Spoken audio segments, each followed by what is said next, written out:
Praise the Lord. இந்த August மாதத்தில் 1ஆம் தேதியாகிய இந்த வெள்ளிக்கிழமையின் காலை வேளையில் தேவ சமூகத்தில் வந்திருக்கிற ஒவ்வொருவரையும் கர்த்தர் தாமே ஆசீர்வதிப்பாராக. இந்த நாளிலும் நம்ம தியானிக்கிற கர்த்தருடைய வார்த்தை நம்முடைய பரிசுத்த வேதாகமத்தில் நீதிமொழிகளின் புஸ்தகம் 15ஆம் அதிகாரம் 6வது வசனம். Proverbs chapter 15 verse 6. நீதிமானுடைய வீட்டில் அதிக பொக்கிஷம் உண்டு. அல்லேலூயா.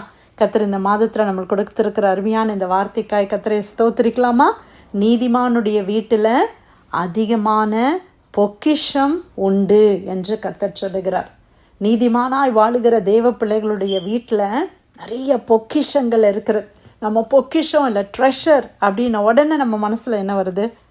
நிறையா பணம், நிறைய கோல்டு, நிறைய வீடு, நிலம், அதெல்லாம் இருந்தால் தான் பொக்கிஷம். நல்ல விலை உயர்ந்த பொருட்கள் என்னுடைய வீட்டில் இருந்தால் அதுதான் பொக்கிஷம். நல்ல பெரிய வீடு, நல்ல லக்ஸரியான கார், அந்த மாதிரி நிறைய திங்ஸ் எல்லாம் நம்ம வீட்டில் இருக்கணும், அதுதான் பொக்கிஷம் அப்படின்னு நம்ம நினைக்கிறோம் இல்லையா பிரியமானவர்களே? அதுதான் இந்த உலகம் பொக்கிஷம், ட்ரெஷர் அப்படின்னாலே அதை தான் நினைக்கிறாங்க. ஆனால் ட்ரெஷர், உண்மையான பொக்கிஷம் என்பது என்னது? பணத்தால் வாங்க முடியாதவைகள், தேவன் கொடுக்கிற பொக்கிஷம், பரலோகத்தில் இருக்கிற ஒரு அனுபவத்தை போல இருக்கிற ஒரு அனுபவம் தான் பொக்கிஷம். நல்ல உறவுகளில் ஒரு நல்ல சமாதானம், நல்ல அந்யோன்யம், நல்ல ஐக்கியம், அன்பு, அதெல்லாம் தானே பொக்கிஷம். படுத்த உடனே ஒரு தூக்கம், நல்ல தேவையான எல்லாவற்றையும் ஆண்டவர் நம்மளுக்கு கொடுத்துருக்கிறார். இதுதான் பொக்கிஷம் இல்லையா? இன்றைக்கி ஒரு சூப்பர் மார்க்கெட்டில் இல்லை ஆன்லைனில் ஆர்டர் பண்ணால் சில காரியங்களை பணத்தினால் வாங்கிடலாம்.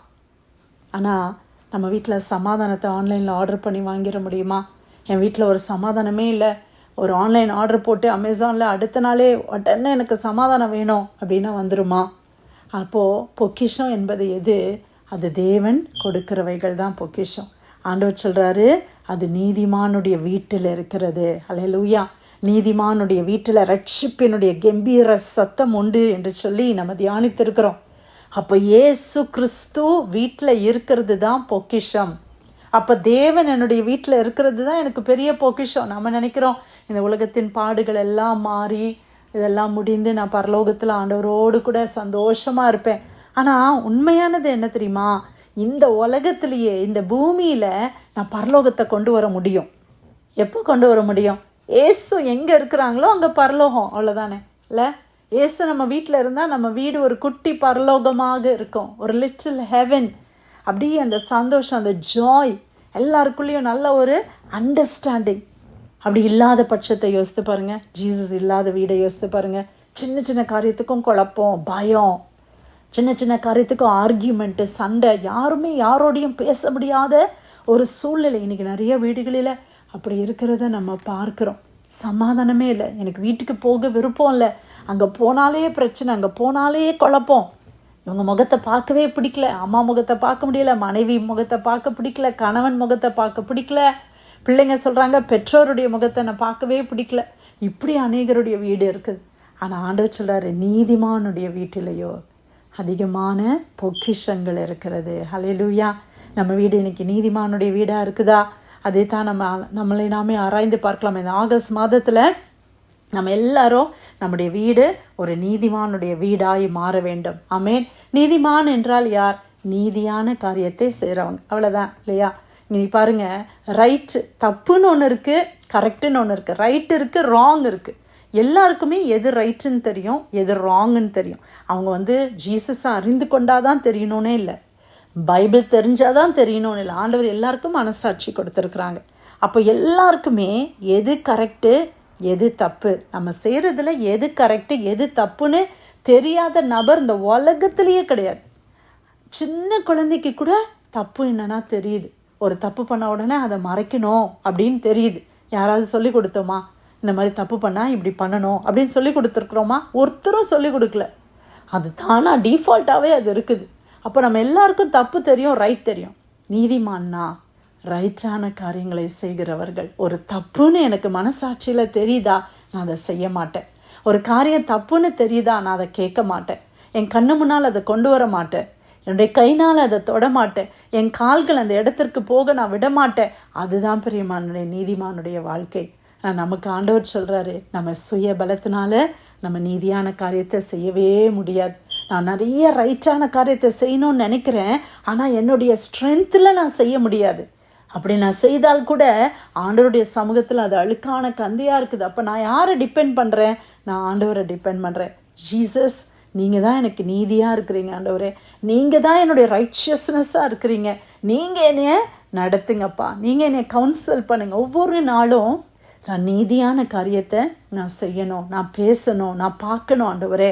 அப்படியாக என்னுடைய வாழ்க்கையை நான் அமைக்கும் போது அது ஒரு நீதிமானுடைய வீடாக நம்முடைய வீடு மாறுகிறது. அப்போ நம்முடைய வீட்டில் ஸ்க்ரீனில் டெலிவிஷனாக இருக்கட்டும், லேப்டாப்பாக இருக்கட்டும், எல்லா இடத்துலையும் அசுத்தமான காரியங்கள் இருக்காது, தேவனுக்கு பிரியமான காரியங்கள் இருக்கும். நம்முடைய வீட்டின் பொருட்கள் ஆண்டவருக்கு மகிமையாக இருக்கும். நம்முடைய வீட்டில் வருகிறவர்கள் தேவனுடைய வாசனையை அவர்களால் முகர முடியும். அப்படி ஒரு வீடாக நம்முடைய வீடு இந்த மாதத்தில் மாற கர்த்தர் கிருபை செய்வாராக. வீட்டில் தேவையில்லாத குப்பையெல்லாம் நம்ம ட்ராஷில் எடுத்து போடுறோம் இல்லையா?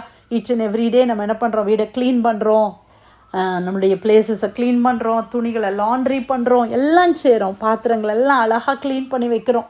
அந்த மாதிரி நமக்கு தேவையில்லாத எல்லா அசுத்தமான காரியங்களையும் வீட்டை விட்டு அகற்றி ஆண்டவர் கொடுக்கிற பொக்கிஷங்களினால நம்முடைய வீடு நிரப்பப்பட கர்த்தர் கிருபை செய்வாராக. வீட்டில் நல்ல ரட்சிப்பின் சந்தோஷமான சத்தம், ஆண்டவரை பாடி துதிக்கிற ஒரு சத்தம் நம்முடைய வீடுகளிலே எப்போதும் தொனிக்க கர்த்தர் கிருபை செய்வாராக. இந்த வசனத்தினுடைய அடுத்த பகுதியை நம்ம வாசிக்கும் போது எப்போவுமே நீதிமொழிகளில் 2 காரியம் கொடுக்கப்படுது இல்லையா? இதில் அடுத்த பகுதி என்ன சொல்லுது பாருங்களேன். துன்மார்க்கனுடைய வருமானத்திலோ துன்பம் உண்டு. இப்போ துன்மார்க்கமாக வாழ்கிறவங்களுடைய பணத்தில், அவங்க வருமானத்தில் என்ன வருமா, அவங்களோட கூட துன்பமும் கலந்து வரும். அதான் ஆண்டவர் சொன்னார், கர்த்தருடைய ஆசீர்வாதமே ஐஸ்வர்யத்தை தரும், அதனோடு அவர் வேதனையை கூட்டவே மாட்டார். இன்றைக்கி ஐஸ்வர்யத்தோடு எத்தனை பேருடைய வாழ்க்கையில் வேதனையும் சேர்ந்து வந்திருக்குது. நமக்கு ஆண்டவர் கொடுக்குற அந்த கொஞ்சமாக இருந்தால் கூட அது வேதனை இல்லாத ஒரு வாழ்க்கையாக இருக்க கர்த்தர் கிருபை செய்வாராக. நம்மக்கிட்ட இருக்கிறது கொஞ்சமாக இருந்தாலும் அந்த கொஞ்சத்துலேயும் சந்தோஷமாக மன நிறைவோடு கூட நம்ம வேதனை இல்லாமல் வாழ்கிறதுன்றது தான் ஆசீர்வாதம். அந்த ஆசீர்வாதம் தான் பொக்கிஷம். அது நீதிமானுடைய வீட்டில் இருக்கிறது. நீதிமானுடைய வீட்டில் ஆண்டவருடைய ரகசிய செயல் இருக்குமா. ஆச்சரியப்படுவாங்களாம், எப்படி இவங்களால இதை பண்ண முடியுது, எப்படி இவங்களுக்கு இது கிடைக்குது, எப்படி இவங்களுக்கு இவ்வளோ தூரம் தயவு கிடைக்குது, எப்படி இவங்க பிள்ளைங்களாம் இப்படி இருக்கிறாங்க அப்படின்னு ஆச்சரியப்படுவாங்களாம். ரகசியம் இருக்குதான். நீதிமானுடைய வீட்டில் ரகசியம் இருக்குது. நீதிமானுடைய வீட்டில் பொக்கிஷம் இருக்குது. அந்த பொக்கிஷத்தை தேவன் ஒருவரே கொடுக்கிறார். அதை அவருக்கு பிரியமான பிள்ளைகளுக்கு கொடுக்கிறார். அது இன்னைக்கு நம்ம இந்த மாதத்தில் ரிசீவ் பண்ணணும்.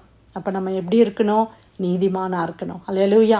ஆவியானவர் நமக்கு என்னென்ன காரியங்களை உணர்த்துகிறாரோ, ஒருவேளை நம்மளுக்கு கொஞ்சம் கோபம் வரலாம், இல்லை கொஞ்சம் தாழ்மை இல்லாமல் நம்ம இருக்கலாம், விட்டு கொடுக்கறதுல கொஞ்சம் நமக்கு கஷ்டம் இருக்கலாம், எல்லாருக்கும் முன்னாலேயும் நான் பெரியவன் அப்படின்னு காட்டணும் அப்படின்ற சில தன்மைகள் நமக்குள்ளே இருக்கலாம். அப்போ ஆவியானவர் எனக்கு அதெல்லாம் உணர்த்தும் போது நான் என்ன செய்கிறேன்?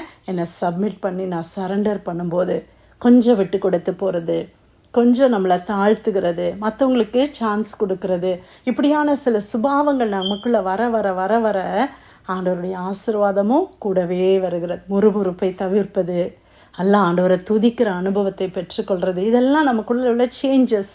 இந்த மாதத்தில் அநேக சேஞ்சஸை ஆண்டவர் நமக்கு கொடுத்து அது நிமித்தமாக நம்ம அநேக பொக்கிஷங்களை சுதந்திரித்து கொள்ள கிருபை செய்வார். அவங்களுடைய பேங்க்கில் பேலன்ஸ் குறைவாக இருக்கலாம், உங்களுக்கு அநேக இந்த உலக பிரகாரமான காரியங்கள் ஆசீர்வாதங்கள் குறைவாக இருக்கலாம். ஆனால் நீதிமானுடைய வீட்டில் அதிகமான பொக்கிஷங்கள் உண்டு. நம்முடைய வீட்டில் அநேக பொக்கிஷங்கள் இருக்க பரலோகத்தின் தேவன் பரலோகத்தை திறந்து பரலோகத்தின் பொக்கிஷங்களினால் நம்முடைய வீடுகளை கர்த்தர் நிறைப்பாராக. அப்படியாய் கர்த்தர் இந்த மாதம் முழுவதும் நம்மளை ஆசீர்வதிப்பாராக. நீதிமொழிகள் 15:6 வசனம். நீதிமானுடைய வீட்டில் அதிக பொக்கிஷம் உண்டு. கர்த்தர் கொடுத்த வார்த்தைக்காய் ஆண்டவருக்கு நன்றி செலுத்தி இந்த பிரேயர்லையில் வந்திருக்கிற யாராவது நம்ம ஜெபிக்கலாமா?